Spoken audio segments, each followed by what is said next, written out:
لوگوں کو بہت زیادہ دماغی الجھن رہتی ہے، جو لوگ بہت زیادہ دماغی ٹینشنوں کے شکار ہیں، میری 3 بیٹیاں 4 بیٹیاں بڑی ہیں، جوان ہیں، شادی نہیں ہو رہی ہے، میرا بچہ بڑا ہو گیا ہے، شادی کے لائق ہو گیا، پھر بھی ماں باپ کی بات نہیں سنتا ہے، پھر بھی گھر دیر سے آ رہا ہے، جن کو 50 قسم کے غم کھائے جا رہے ہیں، ان کو ایک دعا سکھلا کر جا رہا ہوں، یہ دعا کو اپنا وظیفہ بنا لو، لا حول ولا قوت الا باللہ، بس اتنی سی دعا ہے، اس دعا کو اٹھتے بیٹھتے پڑھتے رہا کرو۔ اللہ کے نبی فرماتے ہیں یہ لا حول ولا قوت الا باللہ، یہ 99 بیماریوں کی دوا ہے، اور سب سے ہلکے درجے کی بیماری یہ ہے کہ انسان کے غم نہیں دور ہو رہے ہوں، انسان کو ٹینشن ہو، تو یہ سب سے ہلکی بیماری ہے جو اس دعا سے چلی جاتی ہے۔ اس سے بڑی بڑی 98 بیماریاں اور ہیں جو اس دعا کے پڑھنے سے جائیں گی۔ میرے بھائیوں، یہ دعا کو ہماری ماں بہنیں بھی یاد کر لیں، آپ بھی یاد کریے۔ ٹینشن کی یہ دعا ہے، ذہنی الجھن کی یہ دعا ہے، غم اور الجھن، اور جس کے دماغ میں ہزاروں قسم کے خیالات آتے ہیں، اس کی زندگی میں سکون نہیں، تو وہ یہ دعا پڑھتا رہے، لا حول ولا قوت الا باللہ، اور ساتھ میں یہ دعا بھی اگر ملا سکتا ہے تو ملا لے، یا مصرف القلوب صرف قلبی علی دینک، اے دلوں کے پلٹنے والے میرے دل کو اپنے دین کی طرف، اپنے مذہب کی طرف، اسلام کی طرف پلٹ دے، میرا دل ادھر ادھر نہیں، صرف اپنے دین کی طرف لگا دے۔ یہ دونوں دعائیں آپ اس کو اپنا وظیفہ بنائیے، دونوں نہیں پڑھ سکتے تو ایک دعا لا حول ولا قوت الا باللہ، اس کو ہی اپنا وظیفہ بنا لیجئے، بہتر ہے کہ دونوں پڑھیں، دونوں نہیں پڑھ سکتے تو کم سے کم ایک دعا پڑھیے، یہ ذہنی الجھنوں کو دور کرنے کی ایک دعا ہے۔ زندگی سے لڑنا سیکھو، غموں کو پچھاڑنا سیکھو، غم ہر انسان کی زندگی میں آ سکتے ہیں، اس سے لڑنا سیکھو، غموں پر صبر کرو، اور جب تمہیں غم بہت زیادہ آ جایا کریں اور جب تمہیں سونے نہ دیا کریں تو تم قرآن پڑھ لیا کرو، اس لیے کہ اللہ کے تعالیٰ نے کہا ہے قرآن کی تلاوت ہی تمہارے دلوں کو سکون پہنچا سکتی ہے، تمہارے دلوں کو سکون دے سکتی ہے۔ امام احمد ابن حنبل رحمت اللہ علیہ کے پاس ایک بوڑھی عورت آتی ہے، اور سنو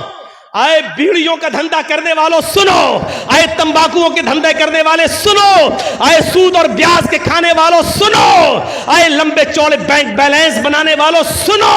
آئے بینکوں کی نوکریاں کرنے والوں سنو۔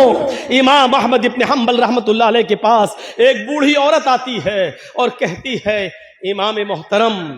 کہا جی ایک مسئلہ پوچھنے آئی ہوں، میری ماں بہنیں سنیں، اس زمانے کی عورتیں اور وہ بھی بوڑھی عورتوں میں کتنا تقوی ہوا کرتا تھا۔ کہ امام صاحب میں چرخہ چلاتی ہوں، چرخہ تو جانتے ہیں نا، میں چرخہ چلاتی ہوں، دوسرے لوگ اپنا سوت دے جاتے ہیں دھاگا، میں اس کو بنا کے پھراتی ہوں اور ان سے مزدوری لیتی ہوں، کبھی دن میں اور کبھی اوور ٹائم کرتی ہوں تو رات میں بھی چلاتی ہوں، میں چراغ جلا کر میں چرخہ چلاتی ہوں، جب میرے پاس تیل ہوتا ہے تو میں چراغ اپنا جلاتی ہوں اور سوت پھراتی ہوں، امام صاحب اس کی مزدوری میں لیتی ہوں۔ کہا اس میں برائی کیا ہے؟ کہا میں یہ نہیں پوچھنے آئی ہوں کہ برائی کیا ہے، میں یہ پوچھنے آئی ہوں کہ کبھی کبھی میرے پاس چراغ جلانے کے لیے تیل نہیں ہوتا ہے۔ اچھا تو میں سونے کے لیے بستر پر جانا چاہتی ہوں لیکن دیکھتی ہوں کہ پڑوسی کے گھر میں چراغ جل رہا ہے اور اس کے گھر کے چراغ کی روشنی میرے آنگن میں آ رہی ہے، میں اپنا چرخہ لے کر اس آنگن میں بیٹھ جاؤں اور اس پڑوسی کے گھر سے جو چراغ جل رہا ہے میں مانگنے نہیں گئی اس کی روشنی، لیکن اس کی روشنی آٹومیٹک میرے گھر میں آ رہی ہے۔ اگر میں اس کے چراغ کی آنے والی روشنی پہ اگر سوت پھرا لوں اور چرخہ چلا لوں اور یہ چلا کر میں اپنے مالک سے اس کی مزدوری لے لوں تو یہ کمائی میرے لیے حرام تو نہیں ہوگی؟ میرے لیے یہ مزدوری حرام تو نہیں ہوگی، میں نے چوری نہیں کی ہے، میں نے اس سے چراغ میں کا تیل نہیں مانگا ہے، اس کے گھر میں چراغ جل رہا ہے اور اس کی روشنی میرے گھر آ رہی ہے، اس کی روشنی میرے گھر آ رہی ہے، اگر میں اس کی روشنی میں سود پھرا لوں اور اس کی مزدوری میں لے لوں تو یہ میرے لیے حرام تو نہیں ہوگی، یہ کھا کر کہیں میں عذاب قبر کی مستحق تو نہیں بنوں گی، کہیں میں جہنم میں تو نہیں جاؤں گی۔ احمد ابن حنبل رحمۃ اللہ علیہ فرماتے ہیں، خاتون ماں تیرے سوال نے احمد ابن حنبل کے علم کو آج شرمندہ کر دیا، کعبے کے رب کی قسم تیرے اس مسئلے کا جواب احمد ابن حنبل کے پاس نہیں ہے۔ کہنے لگی امام صاحب پھر آپ سے بڑا عالم اس بستی میں کوئی ہے ہی نہیں، پھر میں یہ کس سے مسئلہ پوچھوں؟ انہوں نے کہا سن میری ماں، جہاں تک قیاس کا نتیجہ ہے، قیاس کا تقاضا ہے، تو جہاں تک میرا علم ہے میں اس علم کی روشنی میں قیاس لگا کر اندازے سے یہ کہہ سکتا ہوں کہ اس میں کوئی حرج تو نہیں لگ رہا ہے۔ کیوں؟ کیونکہ تو مانگنے نہیں جا رہی ہے، وہ اچانک آ رہی ہے، تیرے گھر میں بھی دیوار نہیں ہے اور اس کے گھر میں بھی کوئی دیوار نہیں ہے اور اس کے چراغ کی روشنی آ رہی ہے تیرے گھر، تو اس میں تیرا کیا قصور ہے؟ بظاہر تو اس میں کوئی برائی نہیں لگ رہی ہے،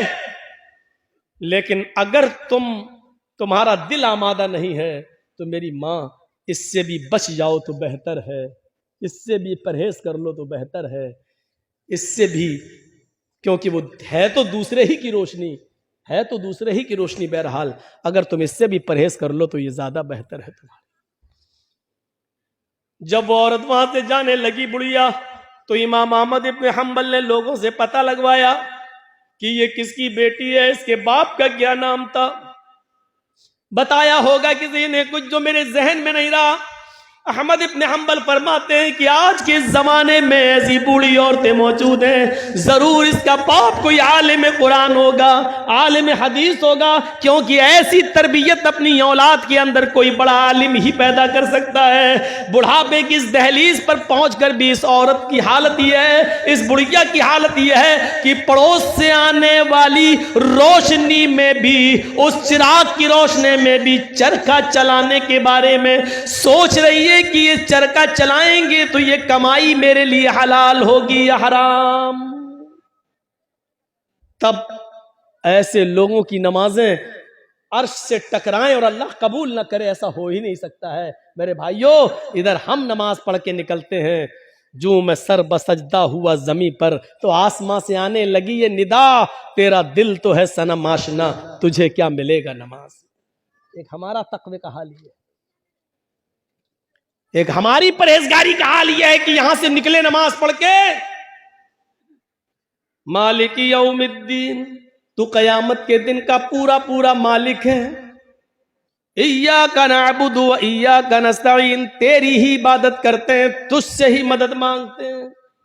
اہدنا الصراط المستقیم، جو سیدھا راستہ اس پہ چلا تمام برے راستوں سے بچا لے۔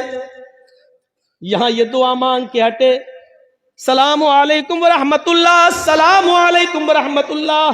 جیسی سلام پھیرا اور مسجد کے باہر نکلتے ہی جیب میں بیڑی رکھی ہے نکالی اور ماچس جلائی اور سورہ دخان کی تلاوت شروع، دھواں دھکڑ شروع۔ ابھی 10 منٹ بھی نہیں ہوئے یہ کہتے ہوئے کہ اہدنا الصراط المستقیم، اے اللہ ہم کو سیدھے راستے پہ چلا، اے اللہ گندے اور غلط راستوں سے ہماری حفاظت فرما۔ اب یہ دعا مانگے ہوئے 10 منٹ بھی نہیں ہوئے اور یہاں آ کر یہ ہے ہماری عبادتوں کا اور ہماری نمازوں کا حال۔ میرے بھائیوں، جائزہ لو، امام احمد ابن حنبل کے پاس جو بوڑھی عورت آتی ہے، اس عورت کے سوال سے ذرا عبرت حاصل کرو کہ ہماری عبادتیں اللہ کے یہاں قبول ہو بھی رہی ہوں گی یا نہیں ہو رہی ہوں گی۔